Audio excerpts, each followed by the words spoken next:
Have you ever thought about what happens when you share too much with your children, especially when it comes to your financial situation? Do you believe it's better to be open and transparent with them, or is it wiser to keep some things private for your well-being and peace of mind? In today's video, we're going to explore an important life lesson that many parents face when they reveal their financial status to their children.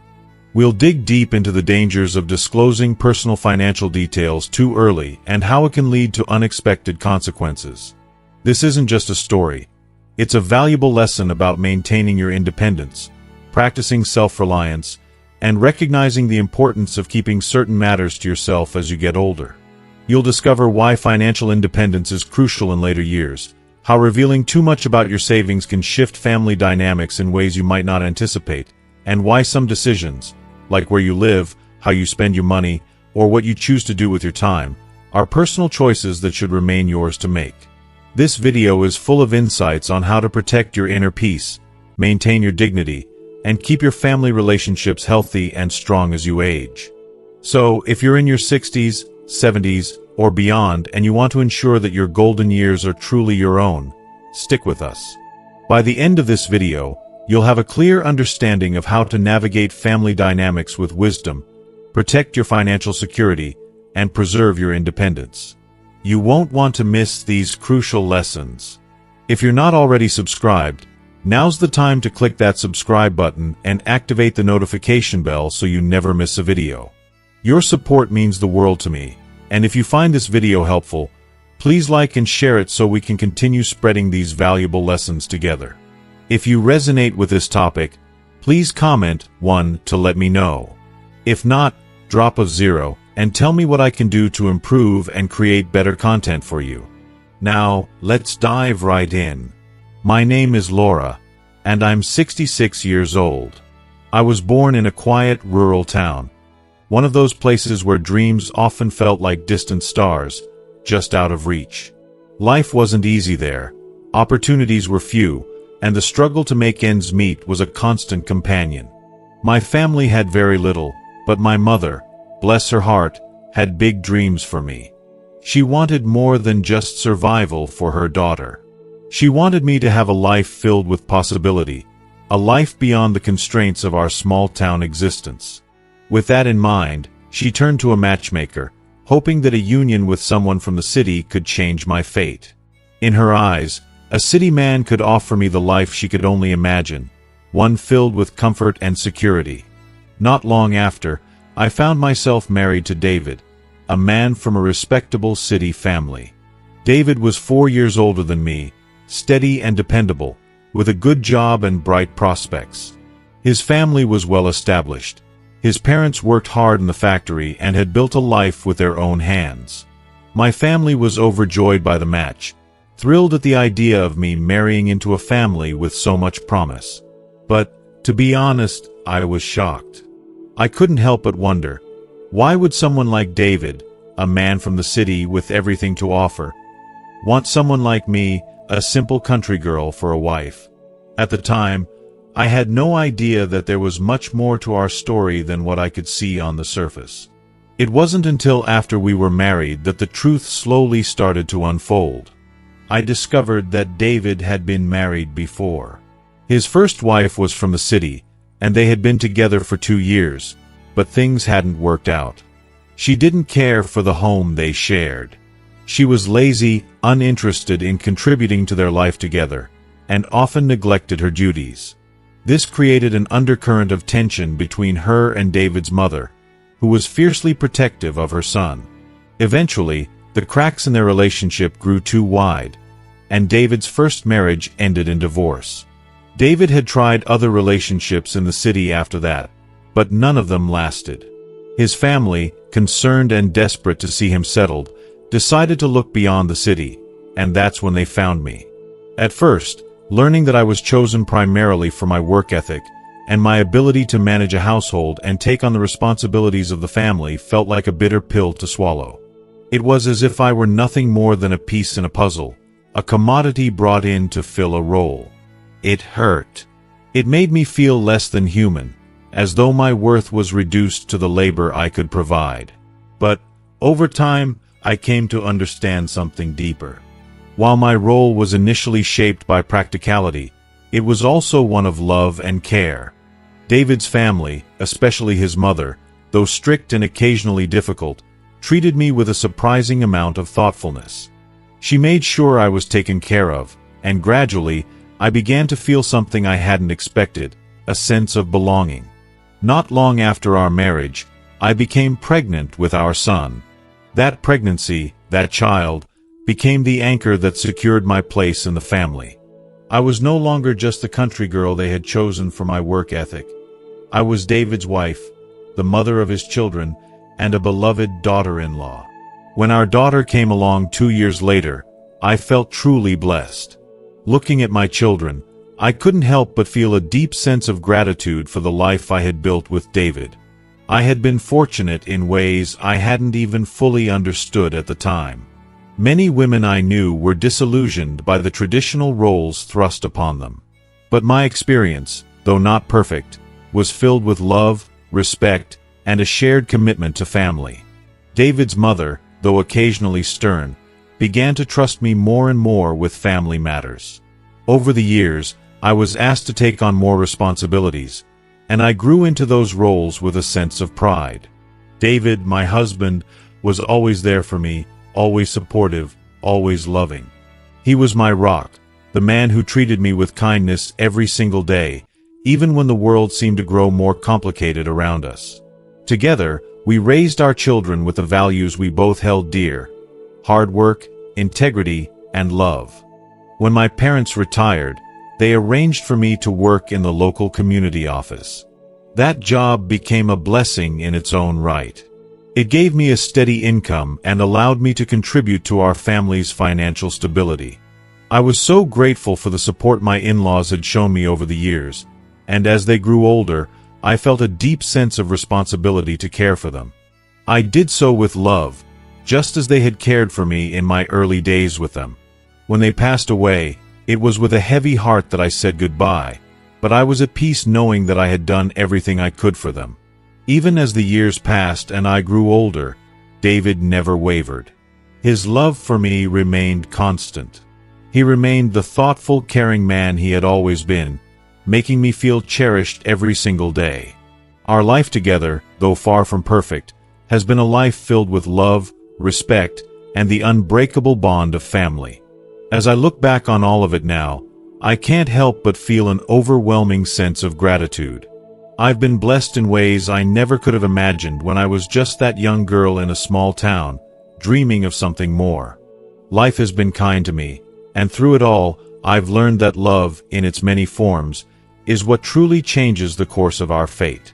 5 years ago, my world was shaken to its very core when an unforeseen and devastating event turned my life upside down. My beloved husband, David, the person who had been my partner, my rock, and my closest friend for so many years, fell seriously ill. It came out of nowhere, a cruel twist of fate that left us both reeling. We did everything we could to get him the best medical care, every test, every treatment, every possible option. But despite all our efforts, David couldn't overcome it. The illness consumed him, and as the days grew shorter, so did his strength. As he neared the end, we had one of our last heart-to-heart conversations, an emotional, bittersweet exchange that I will never forget. If you are still watching this video and find these lessons useful, please comment 1 below to let me know that you are still here with me. At that moment, he made me a promise, and I made him one in return. He entrusted me with something precious, something that represented our entire life together, our savings. He asked me to keep it safe, to guard it with all my heart, and not to share it with our children. He urged me, with a quiet strength that was so uniquely David, to ensure they worked hard and learned to stand on their own 2 feet. It wasn't just money to us.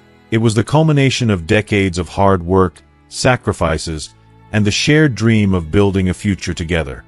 David's final wish was that I use the money wisely, that I keep it as a cushion for myself in our later years. It was his way of taking care of me, even after he was gone. When David passed, I felt a piece of my soul leave with him. Grief is a heavy, unrelenting force, and even though I had my children, my friends, and my memories, I felt utterly alone. I retired soon after, the weight of losing him still fresh in my heart, and I began living on my modest pension, $4.50 a month. It wasn't much, but it was enough to get by. My children were grown, living their own lives, and I had the freedom to live mine however I pleased. There was a sense of peace in the simple pleasures, the quiet mornings, the walks, the days spent shopping, and the solo trips I took whenever I felt the urge to explore. Many people admired my independence, telling me how enviable it was that I could live on my terms. They saw my independence as something to be proud of, a symbol of strength and resilience. But it wasn't always as simple as it appeared. Beneath the admiration, there were whispers. Some people called me wasteful and criticized me for spending money on things that weren't necessary. I remember feeling hurt by those comments, as if they didn't understand the deeper meaning behind the choices I was making. I wasn't living a life of excess. I was living a life that honored the freedom I had earned and the memories of the love I had shared with David. But over time, my children began to voice their concerns. They wanted me to spend less time on my own and more time with them. They suggested that I travel less and that I move in with one of them, to help with household chores, cook meals for the family, and look after the grandchildren. They said they missed me, and that it would be better for me to be closer to them, to be involved in their daily lives. I understood where they were coming from, of course. I was their mother, and they wanted to make sure I was okay. But I couldn't help but feel like they didn't fully understand me. I wasn't some helpless old woman needing constant care. I was still the same person who had raised them with love, who had been David's partner in building a life. Still, wanting to ease their worries and keep the peace, I decided to tell them about the savings I had been holding onto all these years. I felt like it was the right time. I wanted them to know that I was financially secure and that they didn't need to worry about me. What followed was nothing like I had imagined.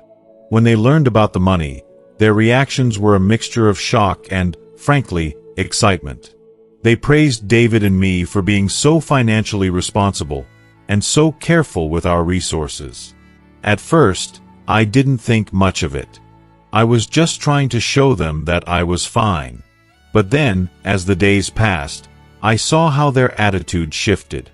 Instead of feeling relieved that I was okay, they seemed to view the money differently, almost as though it was theirs by right. I had always prided myself on being the kind of mother who encouraged independence, but now it felt like the very thing I had worked so hard to protect had become a point of contention. I had wanted to share the wealth of our savings, to ease their minds, but now I couldn't help but wonder if I had made a mistake. I had tried to honor David's final wish, and yet somehow, the very thing that was meant to bring peace had become a source of tension. Looking back now, I can't help but feel a deep sense of regret. I had hoped to keep the savings as a small, quiet safety net for myself, a reminder of David's love and foresight. But instead, it had become something that separated me from the people I had spent my life nurturing and protecting. The line between parent and child had blurred, and I was left wondering if I had done the right thing. Not long after, everything began to spiral out of control, and I found myself drowning in a sea of requests from my children. It all started with my son, Mark, coming to me with a heavy heart and an even heavier request. He asked if I could help him with a $40,000 down payment for a new, bigger house. He painted a picture of a better future, one where his children would grow up in a safer, more comfortable environment. His words, so filled with hope and promise, tugged at my heartstrings, and without hesitation, I agreed. I thought I was doing the right thing, helping my son build a better life for his family. Not long after Mark's request, my daughter, Sarah, came to me with her own. She needed $15,000 to upgrade her car, which she said would make her life more comfortable, more manageable. Again, my heart softened, and I agreed to help, convinced that this was just what a loving parent should do: support their children's happiness, their well-being. In those moments, I believed that by sacrificing a little of my comfort, I could make their lives easier and ensure a brighter future for them. It felt like the right thing to do. They were my children, after all, and I couldn't bear the thought of saying no. But, as time went on, the requests didn't stop. They grew more frequent and more demanding, and my generosity, once given with love and compassion, began to feel like a never-ending cycle. It was as if their needs were insatiable, and no amount of money could fill the hole they were asking me to dig for them. At first, I helped with a sense of pride, proud that I could contribute to their well-being. The second and third times, though, I found myself giving reluctantly, my heart heavy with a growing sense of unease. Each time they came back asking for more, it felt like I was giving away pieces of myself, my strength, my very sense of security. But I couldn't say no. I wanted to believe I was doing the right thing. I wanted to believe that by helping them, I was being a good parent. So, I gave. And for a fleeting moment, it worked. Mark and Sarah became more attentive and more loving. They started showing up more often, calling me just to check in, and taking care of me in ways they never had before. It was as if I had been transported back in time to when they were younger, when they needed me, when I was their world. I could almost convince myself that everything was as it should be, that they genuinely cared for me, that I wasn't just a bank to them. I allowed myself to bask in their attention, savoring the moments of love and warmth, clinging to the belief that maybe, just maybe, they weren't only interested in what I could give them. But that illusion shattered when I realized how much of my savings had evaporated. My once carefully guarded nest egg, the security I had worked my whole life to build, was almost gone. And just like that, the loving, attentive children I had cherished seemed to vanish. Mark and Sarah, who had once been so present, began to distance themselves. They didn't need me anymore, not like they did before. They had what they wanted, and with that, their interest in me seemed to fade. The warmth, the affection, everything I had once cherished in their presence, disappeared as quickly as it had come. It hurt, deeper than I had ever imagined. I had given everything. My time, my love, my savings, only to be left with nothing in return. The loneliness that followed was suffocating. I had spent years pouring my heart into raising them and nurturing them, and in return, I was left abandoned, with nothing but empty promises and broken trust. I found myself standing on the edge of despair, wondering where I had gone wrong. Things only took a darker turn when I became seriously ill and required surgery. My health, once so strong, was now failing me, and the small remaining savings I had were quickly consumed by medical bills. I felt the weight of aging pressing down on me, and I realized with terrible clarity that I would need my children more than ever. I was no longer the person who could give, I was the one who needed help. But when I asked them if I could move in with them, the answer was no. Mark and Sarah, the same children I had sacrificed everything for, turned me away. They gave me reasons, excuses, but underneath it all, I felt the coldness, the indifference, that pierced my heart. I had spent my whole life taking care of them, loving them, and now, when I needed them the most, they weren't there. The devastation was unbearable, and I was left with nothing but the painful realization that the love I had once taken for granted had been nothing more than a fleeting illusion. In a desperate attempt to retain some sense of control over my life, I suggested hiring a caregiver, someone who could tend to my needs, look after me in the comfort of my own home, and help me maintain the dignity I so desperately longed for. But just when I thought there might be a glimmer of hope, another blow came, one that struck deeper than I could have imagined. My children, who I had always relied on, told me they simply couldn't afford the caregiver's salary. The weight of that truth felt like an anchor pulling me further down into a sea of helplessness. Then, to my shock and disbelief, they suggested I move into a nursing home instead. The thought of being removed from my home, from everything familiar and dear to me, was almost too much to bear. Mark, ever the practical one, even found a place for me, a cheap, no-frills nursing home located in some far-off rural area. He explained, in a tone that made it sound so simple, that the cost could be covered by my pension, and that they wouldn't need to contribute much. The words stung, each one digging deeper into my chest like a shard of glass. I could feel my heart breaking as I imagined the life I would be leaving behind, the warmth of my own home, the memories of a life well lived, and most painfully, the distance that would grow between me and my family. How could they so easily make this decision for me? How could they suggest that I just fade into a place where I'd be nothing more than a faceless patient among a sea of others, forgotten by the world? I couldn't bear the thought. I refused to go. The very idea of being placed in a nursing home, surrounded by strangers, isolated from the people I loved, felt like a sentence I couldn't accept. I knew far too well the realities of such places. Too often they were cold, impersonal, and full of neglect. No, I would not surrender myself to that kind of existence. I didn't want to be treated like just another number or a burden. I wanted to live out my days in a place that had meaning, a place where I could still feel like I mattered, still have some control over my life. The mere thought of losing that was unbearable. It was in that moment of despair that I finally understood the full weight of the advice my late husband, David, had given me so many years ago. He had always told me to keep our savings private, to never let the children know how much we had, and to ensure that I remained financially independent as I grew older. At the time, I didn't fully appreciate his wisdom. I thought we were a family, that we could rely on one another without fear of judgment or resentment. But now, sitting here in the reality of my situation, I see it so clearly. Had I listened to him, had I kept our financial matters to myself, I wouldn't be here, facing this difficult, painful choice. I regret telling my children about our savings. I regret allowing them to know how much we had, because it only led to hurt feelings and tension. It created an expectation, a dependency, that left me feeling small and vulnerable. I wish I had understood back then what I know now.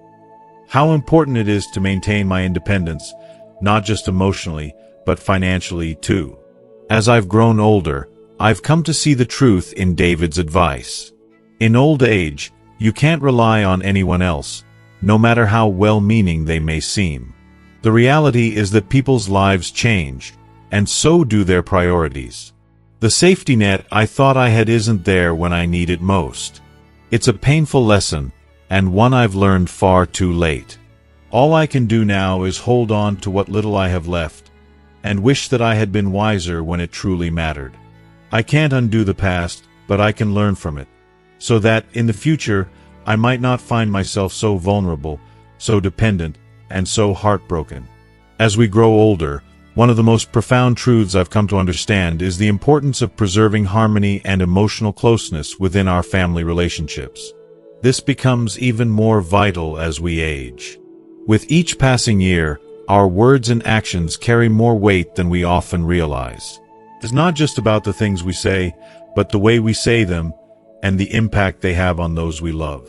The wisdom that comes with age is something we must treasure, but it also requires careful thought. To truly live peacefully in our later years and to foster an atmosphere of love, trust, and respect in our families, we must learn to think before we speak and be mindful of what we give, emotionally and materially. In my own life, I've discovered that one of the most powerful lessons is knowing when to keep things to ourselves, particularly when it comes to our financial matters. It's something many older adults struggle with, myself included.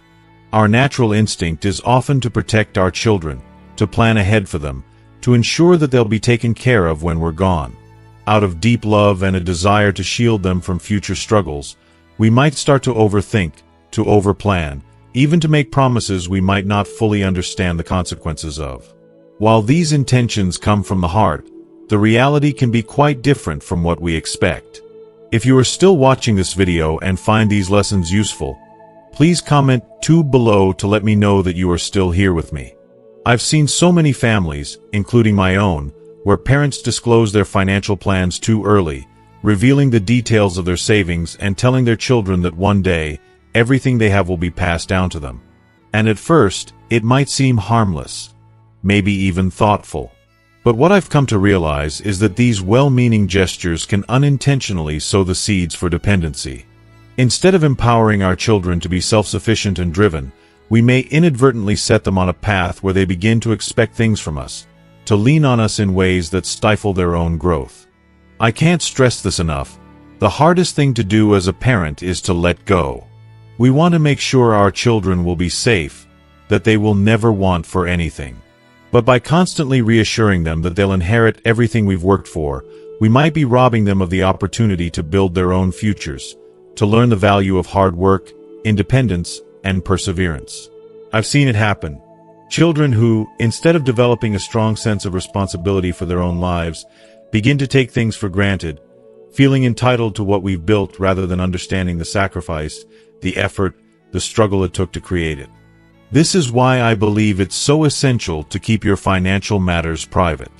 It's not about hiding anything out of fear or shame. It's about protecting your own peace of mind, ensuring that you can live out your later years comfortably, without unnecessary worry. Your savings, your assets, they are there to support you in your old age, to give you the freedom and security to live as you choose. That should always be your priority, not the well-being of your children in the future. You've already given them so much, your time, your love, your wisdom. But at a certain point, it's time to focus on yourself, to protect what you've earned and to make sure that you're taken care of. Even when it comes to your children, you need to tread carefully. When money enters the picture, relationships can be altered in ways that are hard to predict. People change when there's money involved, and it can create tension or even resentment where there was none before. Your money is yours, and while your heart may be willing to help those you love, it's important to remember that you don't have to expose every detail, share every plan, or make promises you may not be able or willing to keep. You can help, but you don't have to lay everything out. Spend wisely, live wisely, and protect your peace. The most important thing I've learned is this. Sometimes, the greatest act of love we can show our children is to let them grow on their own, to give them the space to learn life's lessons and to earn their way. We've taught them as best as we can. Now it's time to let them live their own stories, without the weight of our expectations or the fear that we'll always be there to catch them. When it comes to the division of your assets, one of the most crucial lessons you can learn, especially as you age, is to keep these plans private. It's so tempting to share your intentions, to open up about how you envision things unfolding, but doing so can be incredibly risky. As much as you might want to be transparent, you must realize that discussing your assets publicly, especially with family members, can cause tension, resentment, and even fractures in relationships. The last thing you want is to inadvertently create conflict or invite negativity into what should be a peaceful, loving home environment. It's vital to keep that information close to your heart for as long as possible. A well-thought-out private plan offers you the freedom and security to live life on your own terms, without feeling like you're under a microscope, and it ensures your family can focus on love rather than financial concerns. The reality is that money is a complicated issue, one that carries with it both the power to nurture and the potential to destroy. We need to acknowledge this delicate balance.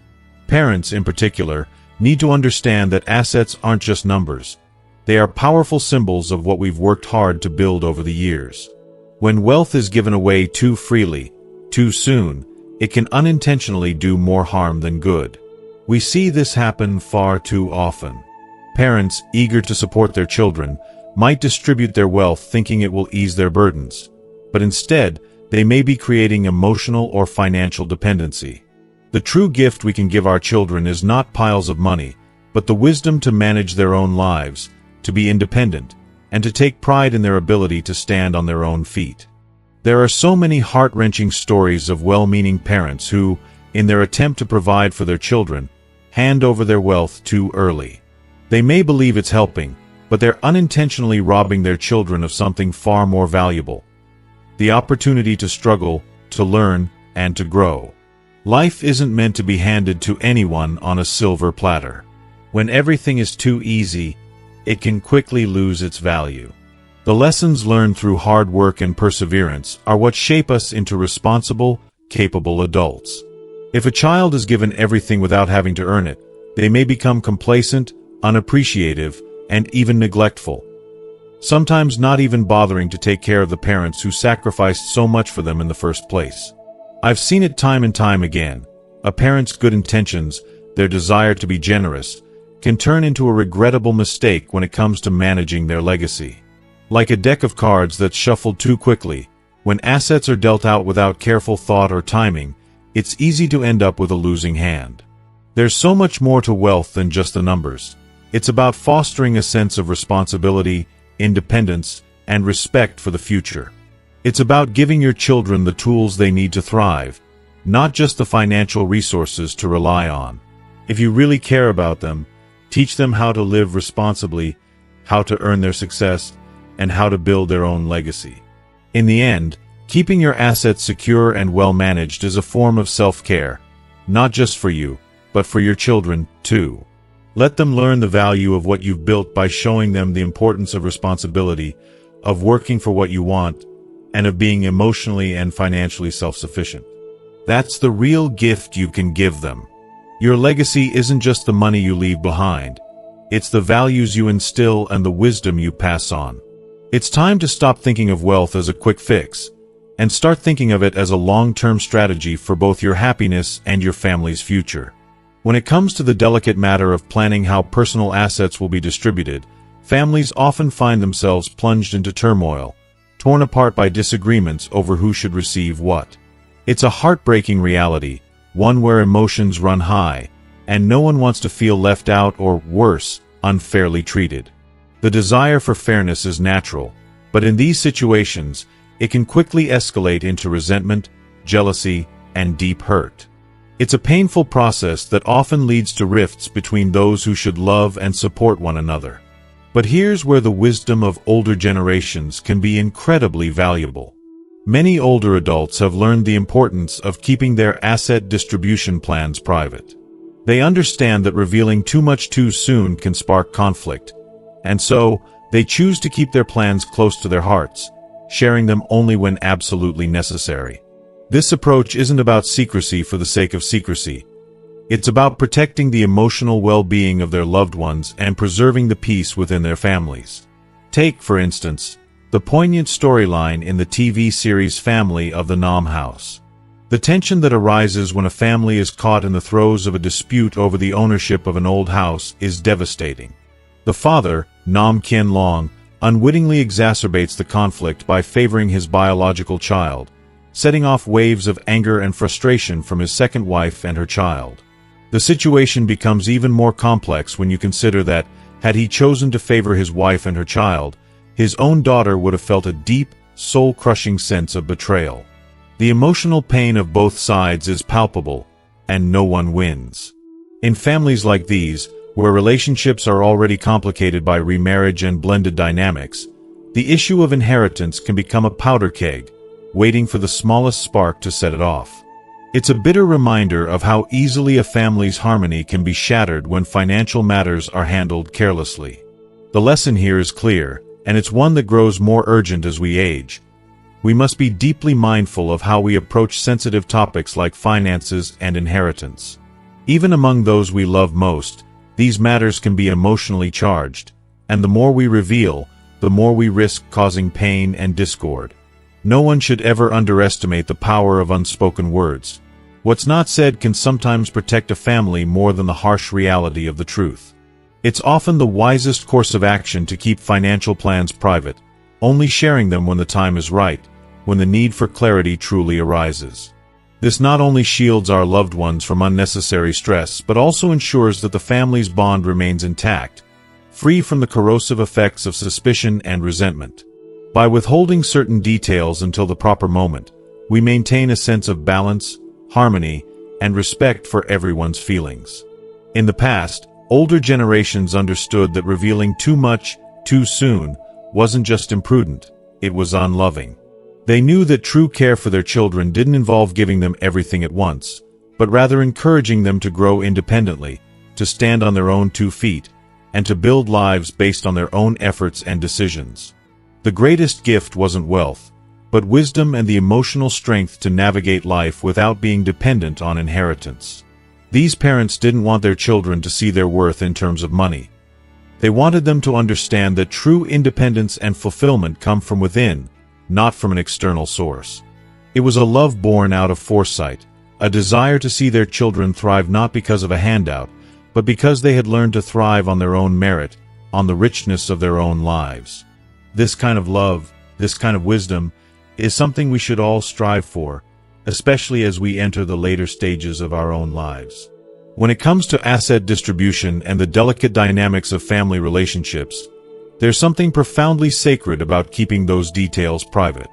It's not just about protecting material possessions, but about safeguarding the deeper, intangible aspects of family life: peace, harmony, and the emotional well-being of those you love most. Older adults who choose to keep financial matters private and focus on teaching their children the value of independence aren't just thinking about themselves.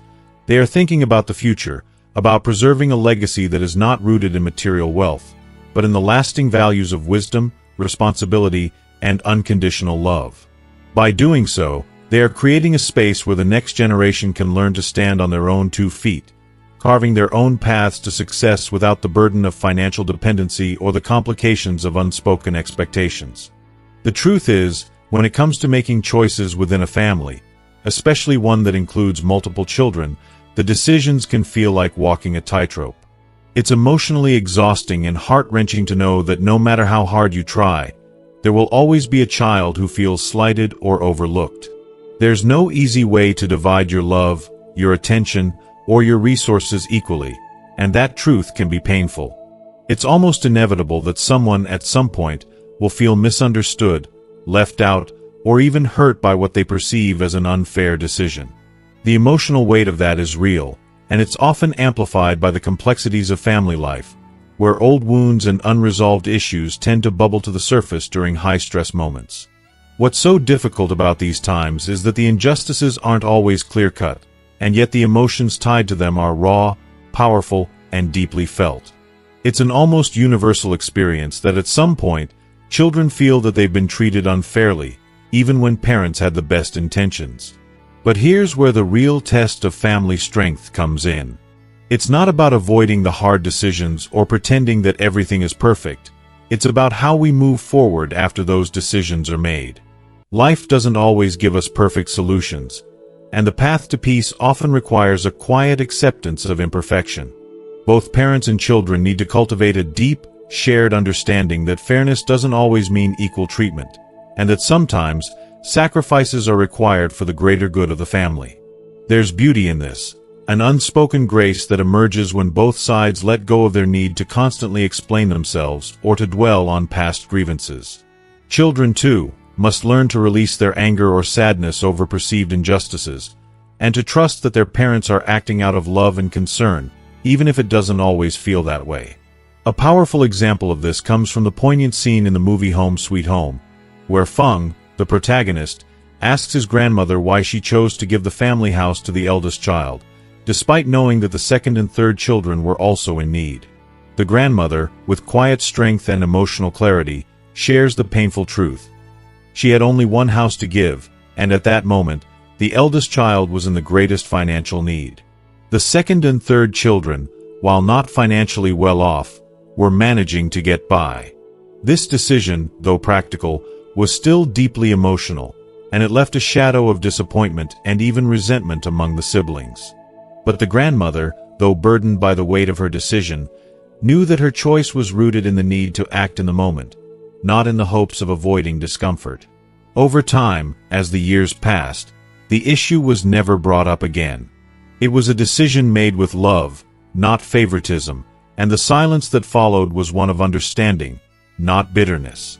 And here, I believe, lies the profound lesson we must learn as we navigate the complexities of family dynamics. Sometimes, the hardest thing isn't the perceived injustice itself, but the emotional courage it takes to let it go. To allow those feelings of hurt or betrayal to exist, but to not let them dictate your actions or poison your relationships. Silence, in this context, becomes a tool for healing. It's not silence out of fear or avoidance, but silence as an act of emotional maturity. When we choose not to constantly bring up past wounds, when we focus on the present and the future instead of rehashing old conflicts, we create a space for peace. We allow our families to heal and grow stronger. In my experience, The most enduring families are the ones who learn the art of patience, forgiveness, and letting go. They're the families who can weather the storms of disappointment and resentment, not by pretending they don't exist, but by choosing to move past them with grace.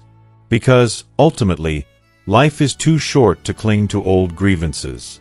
By practicing empathy, compassion, and above all love, we create a legacy that is not defined by wealth or possessions, but by the strength of our bonds, the wisdom we pass down, and the deep, unspoken understanding that family, in its truest form, is about sticking together, through the good times and the bad, the happy moments and the painful ones. And that, in the end, is the most beautiful legacy we can leave behind. No matter how old children grow or how independent they become, it's as if the role of a parent never truly fades. No matter how much they mature, parents often carry that same instinctive need to protect them, to worry for them, and to look after them as if they were still their little ones, needing constant care. This is a love that is both unrelenting and unshakable, an overwhelming drive to keep them safe and sound. It's so deeply embedded in the very essence of parenthood that when their children face tough decisions or make choices that seem uncertain, parents cannot help but feel anxious. They might find themselves speaking out of a place of concern, and though their intentions are pure, their words sometimes spill out in a rush of emotion, without the thought they need. This anxiety, this overwhelming need to protect, can sometimes be misguided, and unfortunately, these misplaced expressions of concern, while well-meaning, can unintentionally drive a wedge between parent and child. What was once a close and open relationship can begin to fray at the edges, and before long, that connection is threatened, or worse, lost altogether. As parents age and step into the later chapters of their lives, it becomes all the more crucial for them to shift their mindset. The constant worries and critiques may have served a purpose in their younger years, but with the passage of time, they must learn to look beyond their own fears and regrets. Instead of focusing on past decisions or expressing disappointment, they should focus on understanding, patience, and, most importantly, empathy. It's a time to recognize that relationships evolve, and so must their approach to them. It's a time to foster love, compassion, and acceptance. They need to realize that children, no matter their age, are not just extensions of their own hopes and dreams, but individuals with their own paths to walk. A poignant illustration of this dynamic is beautifully captured in the film Human World, where the Chow family's story unfolds. The family has 3 children, 2 of whom excelled academically and became successful, fulfilling every dream their parents had for them. These children were the pride of their parents, the living proof of their hard work and aspirations.